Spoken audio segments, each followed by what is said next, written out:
சென்னையில் என்கவுண்டர் நடந்த இடத்தில் ஆய்வு செய்த மனித உரிமை ஆர்வலர்கள் மீது தாக்குதல் போலீசார் தூண்டிவிட்டதாக குற்றச்சாட்டு.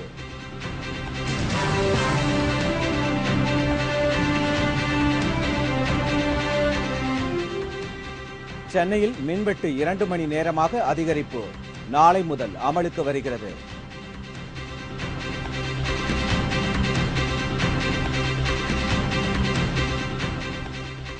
இஸ்ரோ ஸ்பெக்ட்ரம் ஒப்பந்த முறைகேடு, மீண்டும் விசாரணை நடத்த முன்னாள் தலைவர் மாதவன் நாயர் கோரிக்கை.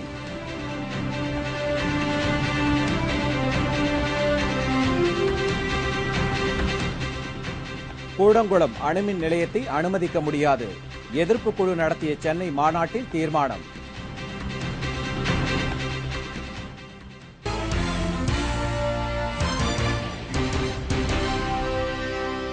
வணக்கம். வணக்கம். விரிவான செய்திகள். வேளச்சேரியில் என்கவுண்டர் நடந்த இடத்தில் தகவல் சேகரிக்க சென்ற மனித உரிமை குழுவினர் மீது தாக்குதல் நடத்தப்பட்டதால் அங்கு பரபரப்பு ஏற்பட்டது. சென்னை வேளச்சேரியில் கடந்த 23ஆம் தேதி வங்கிக் கொள்ளையர்கள் 5 பேர் என்கவுண்டரில் சுட்டுக் கொல்லப்பட்டனர். இது தொடர்பாக பேராசிரியர் மார்க்ஸ் தலைமையில் 10க்கும் மேற்பட்ட மனித உரிமை ஆர்வலர்கள் என்கவுண்டர் நடந்த இடத்தில் பொதுமக்களை சந்தித்து தகவல் சேகரிப்பதற்காக சென்றனர். அப்போது அவர்களை பொதுமக்கள் தாக்க முயன்ற சம்பவம் பெரும் பரபரப்பை ஏற்படுத்தியது. மேலும் இந்த சம்பவம் மாஜிஸ்திரேட் விசாரணையில் இருப்பதால் பொதுமக்களிடம் விசாரிக்க அனுமதிக்க முடியாது என போலீசார் எதிர்ப்பு தெரிவித்தனர். அப்பகுதி மக்களும் அந்த குழுவினரிடம் தகவல்களை தெரிவிக்க மறுத்தனர். போலீசார் தங்களின் பணியை செய்ததாகவும் அடிக்கடி இதுபோன்ற விசாரணை தகவல்கள் சேகரிப்பு என்ற பெயரில் வருபவர்களால் தாங்கள் மிகுந்த மன உளைச்சலுக்கு ஆளாவதாகவும் இதனால் நிம்மதி இழப்பதாகவும் அப்பகுதி மக்கள் தெரிவித்தனர். எல்லா மனித உரிமைகளும் தவறு அப்படின்னுட்டு சொல்றாங்க. இப்போ மக்களை அது மன உளைச்சல் ஆகுது. மக்களை என்கொயரி பண்ணிக்கிட்டு இருக்கும்போது அவங்களுக்கு அச்சமாகுது. இதற்கிடையே அப்பகுதி மக்களுக்கும் மனித உரிமை குழுவினருக்கும் வாக்குவாதம் ஏற்பட்டதால் சிறிது நேரம் பரபரப்பு ஏற்பட்டது. காவல்துறையினரின் தூண்டுதலின் பேரில் பொதுமக்கள் தங்களை புறக்கணித்ததாக மனித உரிமை ஆர்வலர்கள் குற்றம் சாட்டினர். இன்று காலை அந்த சம்பவ இடத்திற்கு சென்றோம். சென்றபொழுது மேஜிஸ்ட்ரேட் என்கொயரி நடப்பதனால் எங்களை உள்ளே அனுமதிக்க முடியாது என அங்கிருந்த காவல் அதிகாரிகள் சொன்னார்கள். அங்குள்ள மக்கள் எங்களிடம் ரொம்பவும் நாங்கள் கேட்ட கேள்விகளுக்கு அமைதியாக பதில் சொல்லிக் கொண்டிருந்தார்கள். ஆனால் அந்த தருணத்தில் யாரோ 2-3 பேர்கள், அவர்கள் யாரால் தூண்டிவிடப்பட்டார்கள் என தெரியவில்லை, அவர்கள் அந்த இடத்தில் நாங்கள் போலீஸுக்கு ஆதரவானவர்கள், உங்களை சுட்டுக் கொள்ள வேண்டும், நீங்கள் ஏன் இதையெல்லாம் செய்ய வந்திருக்கிறீர்கள் என்றெல்லாம் சொல்லி ரொம்பவும் அங்கு பெரிய ஒரு வன்முறையை நிகழ்த்தக்கூடிய ஒரு சூழல் ஏற்பட்டுவிட்டது. தமிழகத்தில் புதிய மின்வெட்டு நாளை முதல் அமலுக்கு வருகிறது. இதன்படி சென்னையில் மின்வெட்டிற்கான அளவு 2 மணி நேரமாக அதிகரிக்கப்பட்டுள்ளது. தமிழகத்தில் அதிமுக அரசு பொறுப்பேற்றதிலிருந்து வரலாறு காணாத அளவிற்கு மின்வெட்டு இருந்து வருகிறது. அறிவிக்கப்பட்ட மின்வெட்டு ஒருபுறம் இருக்க, அறிவிக்கப்படாத மின்வெட்டால் பொதுமக்கள், பள்ளி மாணவர்கள், தொழில் நிறுவனங்கள் கடும் அவதிக்கு ஆளாகி வருகின்றனர்.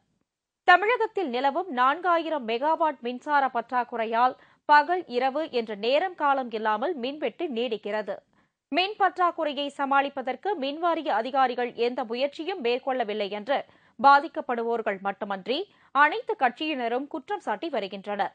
இந்நிலையில் மின்வாரிய அதிகாரிகளுடனான தமிழக முதல்வர் ஜெயலலிதா ஆலோசனை நடத்தினார். அப்போது தமிழகத்தின் மற்ற மாவட்டங்களை விட சென்னையில் மின்வெட்டிற்கான கால அளவு குறைவான அளவு இருப்பதால் மற்ற பகுதி மக்கள் கடும் அதிருப்தியில் இருப்பதாக ஆலோசிக்கப்பட்டது.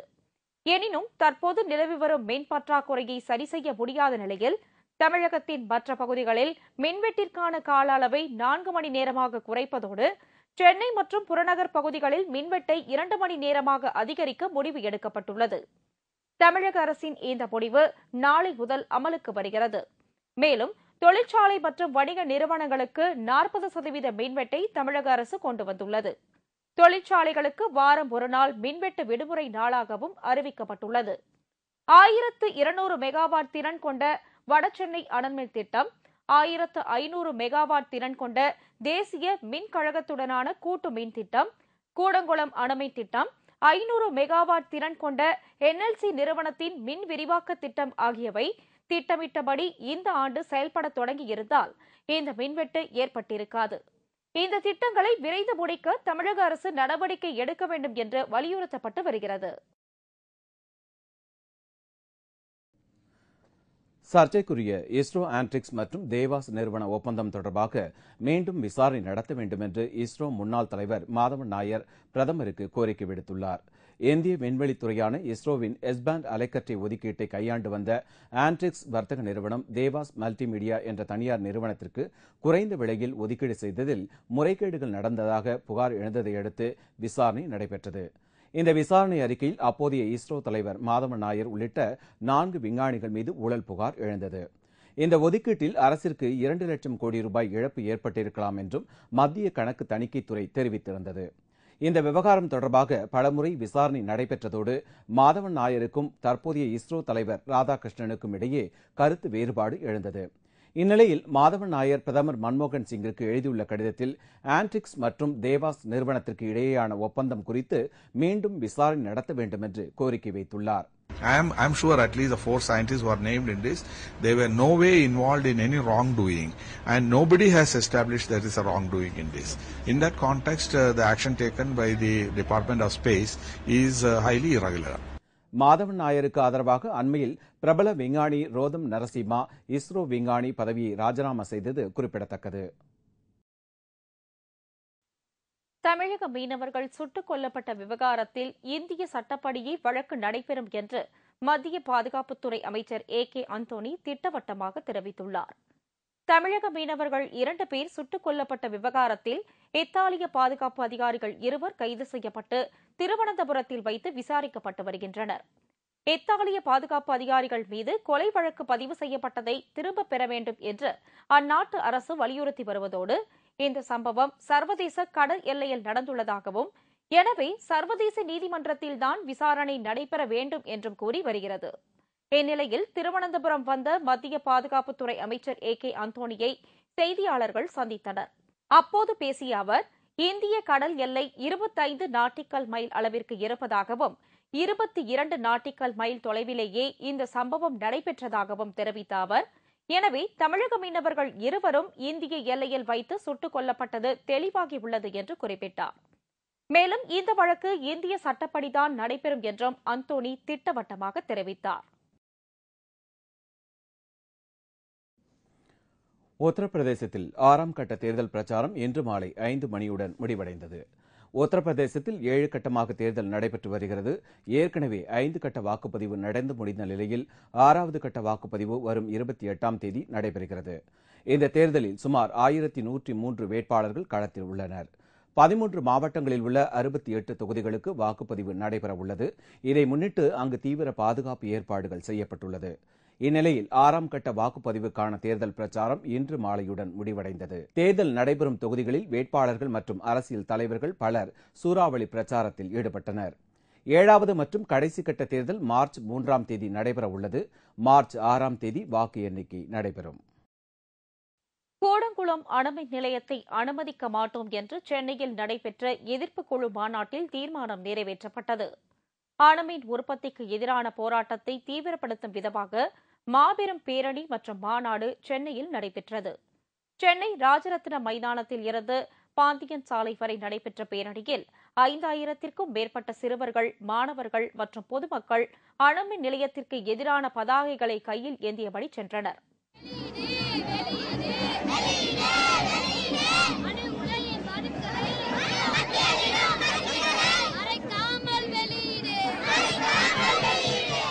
சென்னை அண்ணா அரங்கில் போராட்டக்குழு எதிர்ப்பாளர் உதயகுமார் தலைமையில் நடந்த மாநாட்டில் முக்கிய பிரதிநிதிகள் மற்றும் அரசியல் பிரமுகர்கள் கலந்து கொண்டனர்.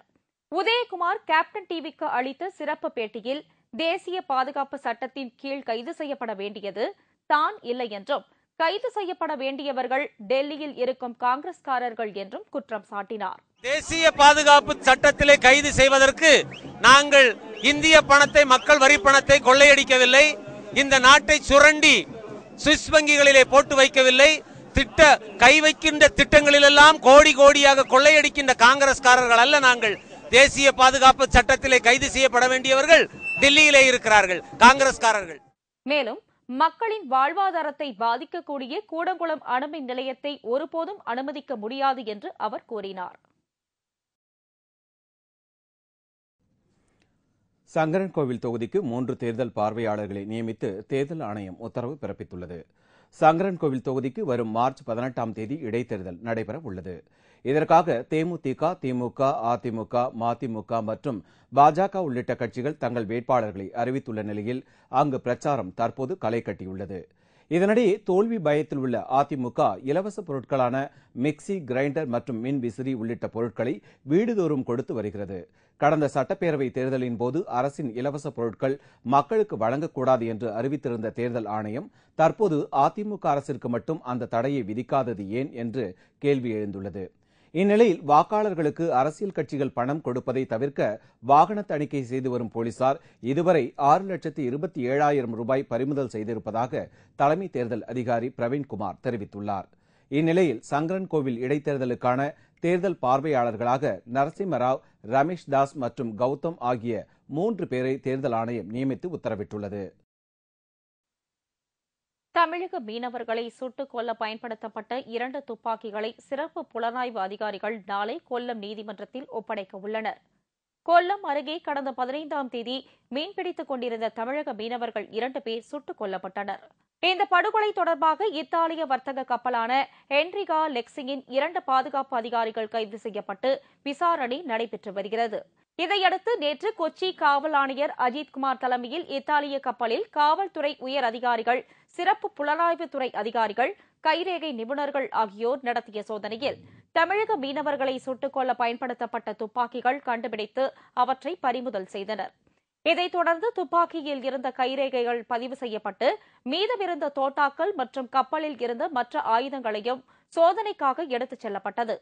இந்த 2 துப்பாக்கிகளும் தடயவியல் பரிசோதனைக்கு அனுப்பப்பட்டு நாளை கொல்லம் நீதிமன்றத்தில் ஒப்படைக்கப்பட உள்ளது. In connection with this crime, today we have carried out the search and seizure of items recovered from the ship. The search was for the entire ship.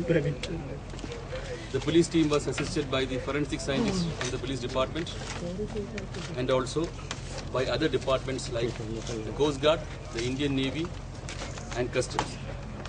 From the Italian government side, the Italian Consulate General, their defense attaches and also the 2 ballistic experts who were flown from Italy today also participated in this search and seizure examination. இதற்கிடையே சம்பந்தப்பட்ட கப்பலில் சிறப்பு புலனாய்வு அதிகாரிகள் தங்களது முதற்கட்ட சோதனையை முடித்துள்ளனர்.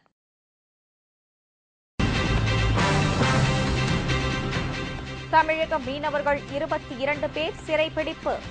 இலங்கை கடற்படையின் அட்டூழியத்தால் மீனவ கிராமங்களில் கடும் கொந்தளிப்பு.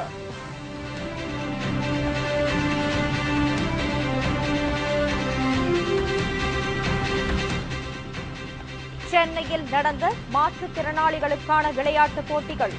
நூற்றுக்கணக்கானோர் ஆர்வத்துடன் பங்கேற்பு. மற்றும் பல செய்திகள் விளம்பர இடைவேளைக்கு பிறகு.